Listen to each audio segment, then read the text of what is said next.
మొట్టమొదటగా దశరథుడు అంటే ఏంటి?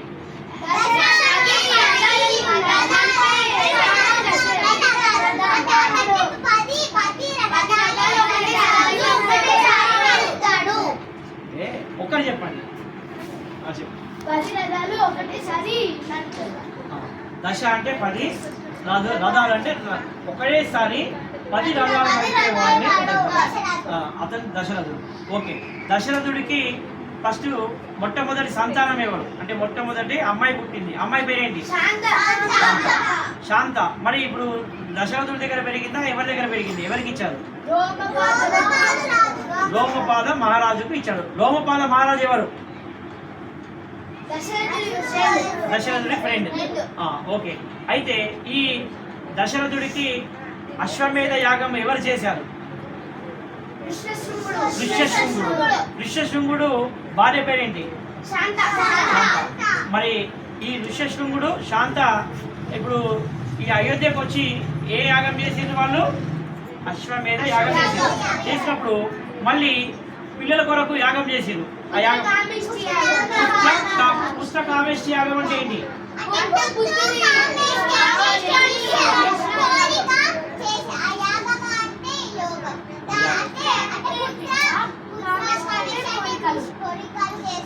యాగం. ఓకే, చేసినప్పుడు అప్పుడు యాగం నుండి యజ్ఞ పురుషుడు వచ్చి దేంతో వచ్చాడు?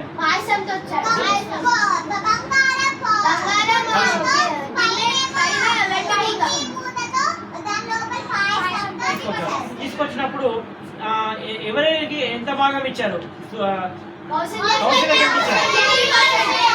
కౌశల్యకు 50%, 25%.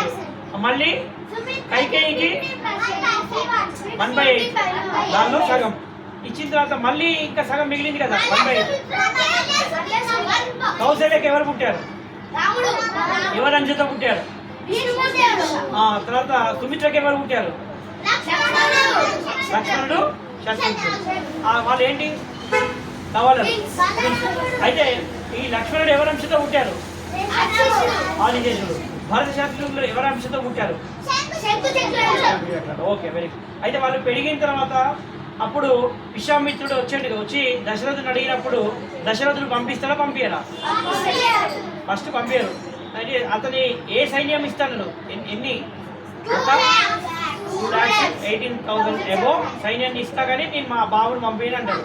తర్వాత ఎవరు? వశిష్ఠుడు చెప్పిన తర్వాత పంపిస్తాడు. పంపించినప్పుడు అప్పుడు ఎవరు రాక్షసిని చంపేస్తారు. ఎవరిని? తాటకి ఎన్ని విద్యలు వచ్చు? ఎంత బలం ఉంటుంది? 1000 బలం ఉంటుంది. 1000. తాటకి కొడుకు పేరేంటి? మా సుబాహుడు ఎవరు? ఓకే, తాటకిని చంపిన తర్వాత ఇంద్రుడు చెప్తాడు కదా చాలా శస్త్రాలు ఇచ్చేస్తాడు. ఎవరికి? విశ్వామిత్రుడు నేర్పిస్తాడు అనమాట రాముడికి. అది రెండు ఆకలి కాకుండా నేర్పిస్తాడు. 2 అతి బల. ఓకే, దానివల్ల ఆకలి కాదనమాట. ఓకే, ఇది ఇప్పుడు వరకు ఇది చెప్పుకున్నాం. నెక్స్ట్ వీక్ మళ్ళీ నెక్స్ట్ కొద్దిగా పెంచుకుంటాం. ఓకే, జై శ్రీమన్నారాయణ.